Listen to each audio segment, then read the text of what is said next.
can see you're dying to find out what's inside. You can lift your lids now. Oh, wow. Gold ingredients. Everything is golden. Gold mustard. What? Wow. Oh my God, it's so pretty. Golden beetroots. That's so cool. Golden, golden, golden. It's actually a really tough box. We're seeing a bit of a theme here, golden ingredients. So, what do we have? Golden raisins, golden Swiss chard, golden beetroots, a beautiful golden trout, golden syrup, gold leaf, golden delicious apples, and there's some golden mustard. Everything you need to make a beautiful dish and help you go for gold. Your time starts now. Go, Popo. Go, Popo. I think the golden mystery box is beautiful. It's exciting. I think every girl loves gold. I love gold. Every single cake I make has gold on it, so I loved seeing that gold leaf. I'm going to use some of the golden syrup, the sultanas, the gold and the apples. Callum, here. Thanks, buddy. Oh, gosh. Always feel frantic in the pressure of this MasterChef kitchen. Seeing the trophy there doesn't just represent a bit of silverware to put in the pool room, it represents winning the toughest cooking competition Australia has ever seen, and that to me is something pretty special. It's an interesting box, actually. For me, beetroot and apple is a really great combination, regardless of whether it's sweet or savoury. So I'm going to do a golden beetroot ice cream. I'm going to do a little apple and beetroot granita. And I'm going to try and make a little frozen mousse as well. So nice kind of cold, refreshing sort of dessert. It was only a couple of weeks ago in Elimination Challenge where I made a beetroot parfait and the judges didn't like it. As a whole, it lacked acidity. The opportunity to have those ingredients again and nail it this time is too good to give up. It's only the best cooks left, so there is no room for error. It has to be perfect if I'm going to win one of those top 4 spots. So I've got to get motoring because I've got a couple of frozen elements, and if I don't get them in soon, they're just simply not going to freeze in time. This is your golden ticket to immunity. 18 minutes to go. Come on, guys.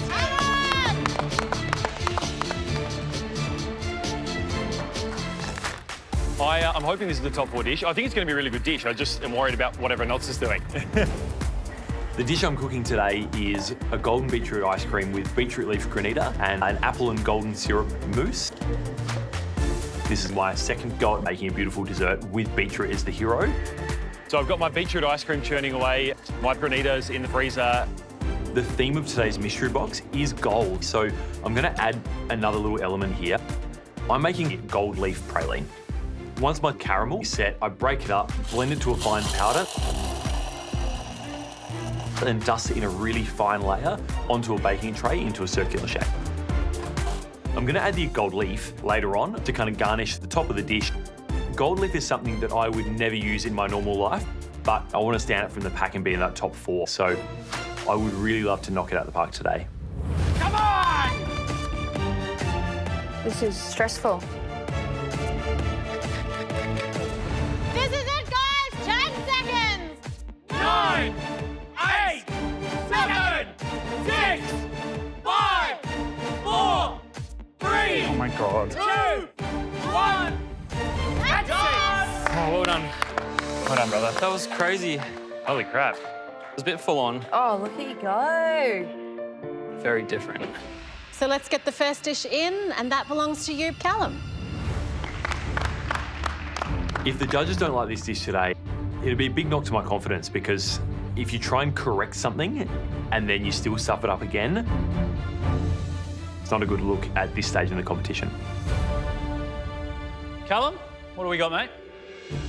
So it's a golden beetroot ice cream, beetroot leaf and apple granita, apple mousse, and a golden praline.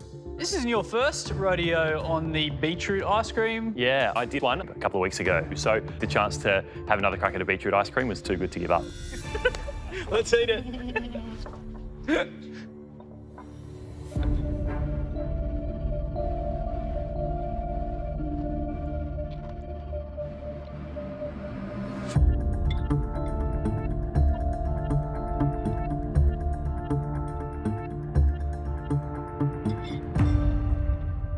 You sought to redo something that you weren't super happy with, and I love that pursuit of perfection because the consistency of the ice cream is silky, silky smooth, you know, beautiful. I really loved the golden crisp on top. I'm glad you managed to have time to put it in there because I think it added a lovely element. You're making a serious play for a top 4 dish, and I think you are very, very close. Thanks, Mel. Well done, mate. Yeah, well done. Well done, Callum. Thank you, guys.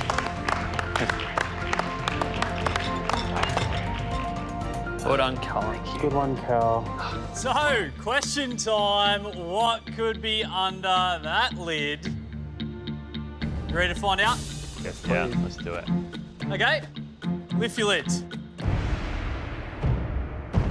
Ah, oh, that's so cool. Yep, that is right. It's a Rubik's Cube. Do we have to do it? I'm used to lifting up the mystery box and there being beautiful ingredients underneath it, but today's a Rubik's Cube. No clue what this is about. There's 6 colours on a standard Rubik's Cube. Blue, red, yellow, white, green and orange. What you gotta do is choose one colour and use that for inspo for your dish. I'm an artist, so I'm definitely inspired by colour. But also, I really love this because we really have to be creative to win this challenge. What does using a colour as inspiration actually mean? It could be as simple as doing Reynolds an orange dessert for the colour orange. Or it could be something more literal. You're using the colour blue to inspire a dish that comes from the ocean. Your time starts now. Come on. Where's coconut? Shredded coconut? I love this challenge because it doesn't have to be literal. Like blue can represent something that comes from the sea. Maybe green is just a memory of a holiday that you had. It's open for interpretation, which I really love. What are you making, Po?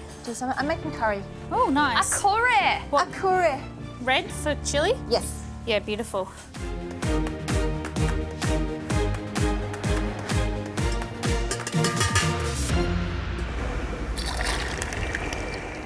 I'm inspired by red today, and I'm going to make a few dishes. I'm going to make a little Malaysian feast. I'm going to do a very, very traditional Nyonya chicken curry. I've got my whitebait frying, my rice is cooking, and my roti dough resting, and now I have to get onto my curry. It's a highly aromatic curry, and it's got quite a lot of spices in it. I'm feeling really happy about this dish because I'm in my comfort zone and it completely represents me and the way I grew up. My journey with my cultural cuisine actually started in MasterChef Season 1. I realised I had let go of so much of my culture trying to assimilate as a migrant kid that I had to find that thing that reconnected me again, and food became that thing. Hey, Po. Hey. It smells like my mum's kitchen in here. This is very, very special. Obviously, you've chosen red as your concept colour. How quickly did you form this idea and say, that's what I'm doing? Really quickly. Was it because of how well your dish was received? Yesterday, you know? for sure. Was such a comfortable cook for me. And you know what? No one knows Malaysian. Like, we need to get this in the foreground of Australian. Absolutely. I agree wholeheartedly. Melissa and I have had very similar upbringings, and there's no doubt that food plays such a huge part of growing up in that part of the world. Needs more curry leaves. I love that we share this story, so it's nice that I can give her a piece of that today. With 30 minutes to go, the sauce is cooked out beautifully and balanced. And now I have to slice up my chicken and just pop it into the sauce and let all that beautiful sweetness leach out of the meat. I'm actually just going to chuck the whole frame in there to flavour the curry. I just feel really good today. I feel like this is such a unique thing that I have to offer, that I really hope that the love and the story that it tells will also punch across as well as the flavours. Po, that smells amazing. Oh, really? Oh my God. Today we're looking for flavour in full Technicolor. to the claps, guys.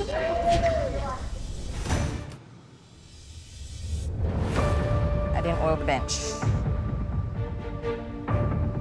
That was very, very stupid of me. My first lot of roti hasn't worked and I have to start a new one. I have to make this work. I quickly grease down my bench and start stretching my second lot of dough. Okay, I think I'm okay. Is it hot enough? Oh no.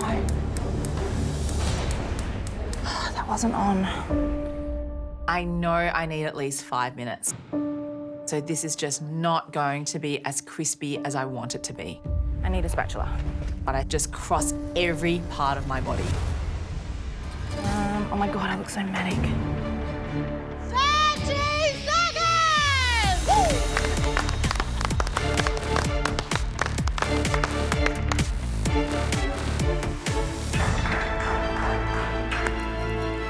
Here we go, guys. Come on. 10, 9, 8, 7, 6, 5, 4, 3, 2, 1. and that's it.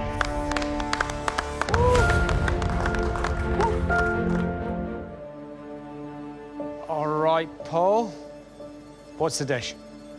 The colour that I chose was red because chili is so at the centre of so much of Malaysian cuisine. What I've made is a nyonya chicken curry, a nasi ulam, which is a herbed rice, fried fresh white bait with a red onion and chili relish, and roti. I'm just going to preempt by saying the roti definitely isn't to my level of caramelisation, so I apologise for that. I ran out of time.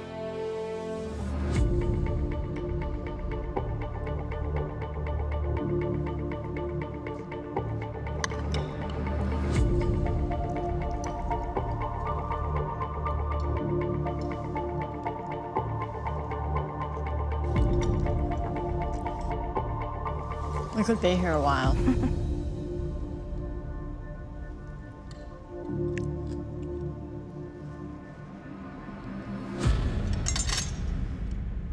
I'll start with the rice. The pimped out rice is absolutely all time. Your little fried whitebait relish number, it just provides this little entree and quite on the sweet side. So then when you do get to the curry, it's really floral. It is very, very amazing. That just needed another minute and you've got a perfect roti ready to go with your perfect plate of food. Well done, Per. Thank you. Crunchy fish, pickly, sweet soy, chili, deliciousness going on in there. And then you go in and you start eating the curry. And for me, a hallmark of a great curry is how good the potatoes are. Because the potato absorbs the true flavour of a curry. Your potatoes were stunning. Paul, you have smashed this out of the park. I'll forgive your 30-second demeanour on your roti. It was brilliant. Well done. If you come from Southeast Asia, it's a taste of home. If you come from somewhere else, it's a taste of soul and history and heart. And that's what we love about your food. For me, the rice is full of, you know, shrimpy goodness in there, and it's sort of tossed through with the chili and the coconut and all of those sort of elements that give the rice texture. And then we get to the heart and the soul of the dish, which is the curry. The chicken is tender. The balance of flavour and the depth of flavour you've managed to achieve in 75 minutes is impressive. I mean, I think you've done an incredible job honouring your heritage. I think it's really special. And I'm really proud to eat food like this.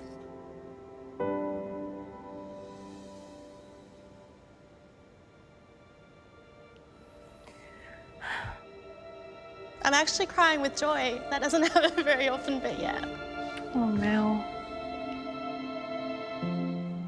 Thank you so much. Thanks, Per. The mystery box is about two things. It's not just about showing your creativity, it's also about showing your knowledge. And when you lift those lids, you'll find ingredients under there usually that are pretty familiar. Sometimes they're a little bit exotic. Today, they are a lot more exotic. Let's not muck around. Lift your lids. What the heck? Wow. Well, welcome to what we like to call the ugly box. And we need you to look at these ingredients that on the surface look pretty ropey and find their inner beauty. Because you have got some absolutely cracking ingredients here. Look, take this fella, the monkfish. It is so ugly it has to live down in the deep where it's dark so no one sees it. Morels, mushrooms, soaked and dried. A Moreton Bay bug, very similar to a Balmain bug. I think the best seafood in the world. The flesh in the tail is absolutely the sweetest seafood you can get. This is the ugliest vegetable in the world, the celeriac. Buddha's hand, zest is great for this, it's a citrus. Chicken livers, look weird, taste delicious. Blue cheese, nice and stinky with a bit of blue in it. And finally, this amazing fruit. This is a horned melon. If you were a bushman in the Kalahari in the dry season, you'd rip these open and you'd use them instead of water. Inside this orange spiky flesh, there are kind of seeds that are halfway between a passion fruit and a cucumber. And the flavour is kind of cucumber, banana-y. The flavour's in the gel around the seeds. So I think almost treated like passion fruit. You pumped? Yes, George. Yes, George. Do you want to be one of the top 3? Yes, George. Well, what are you waiting for? Start cooking!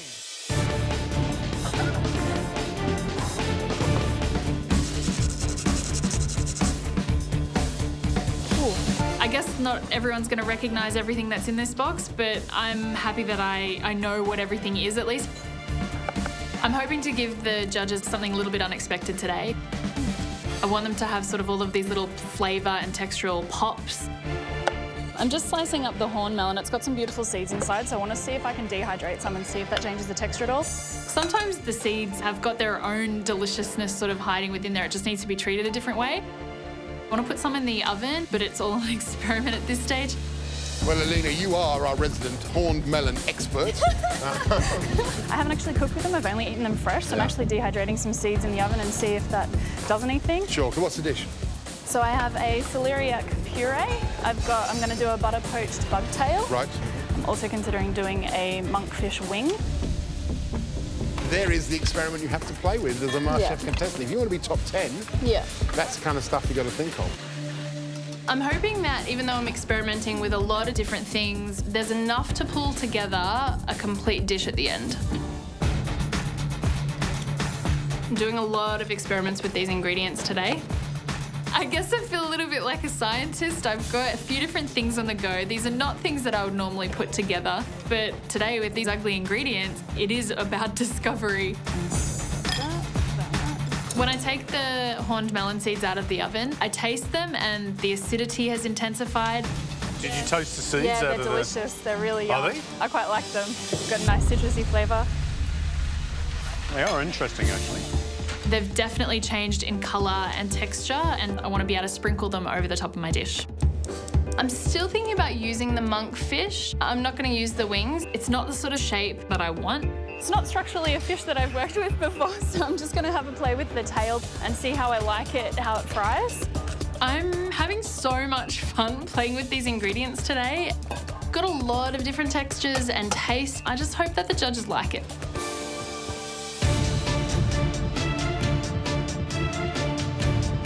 Oh, there you go. Now you're smoking. There it is. It's all about the pressure now. 3 minutes to go. Make sure you get every element on the plate. Come on. Come on, guys. Why does everything not want to work? It's time to plate up. Happy with the bug?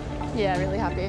I've got a number of elements ready to go. They don't all go together, but I have to choose the right ones that complement each other in terms of texture and flavour.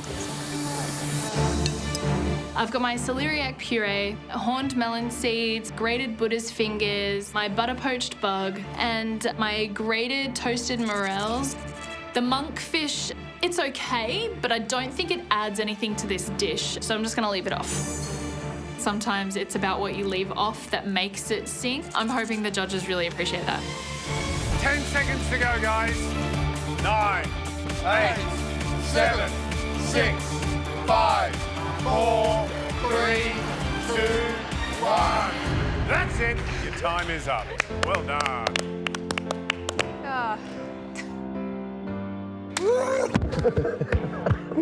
Well done, mate. Elena. Got a lot of different textures and tastes in this bowl. I just hope that the judges like it.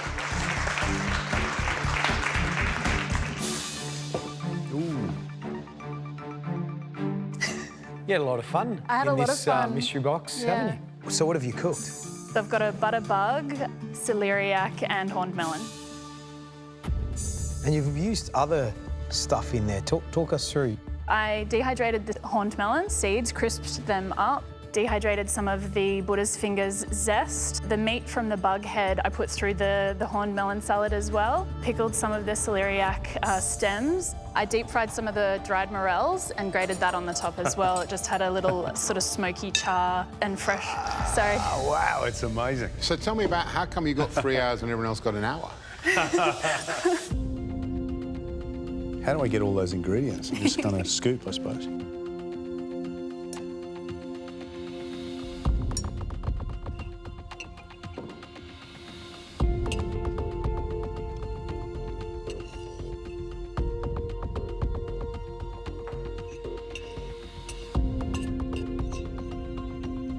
The fish that got away.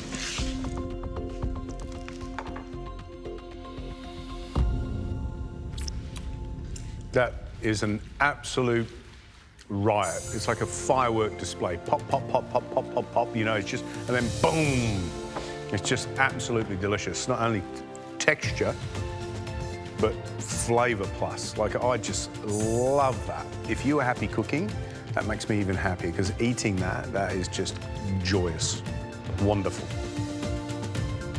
Your clarity when I came to your bench, your experimentation, your wisdom at leaving off the things that didn't work, the presence of mind to take those little seeds and roast them up to intensify their acidity to give us not only that crunchy texture, but also that burst of flavour.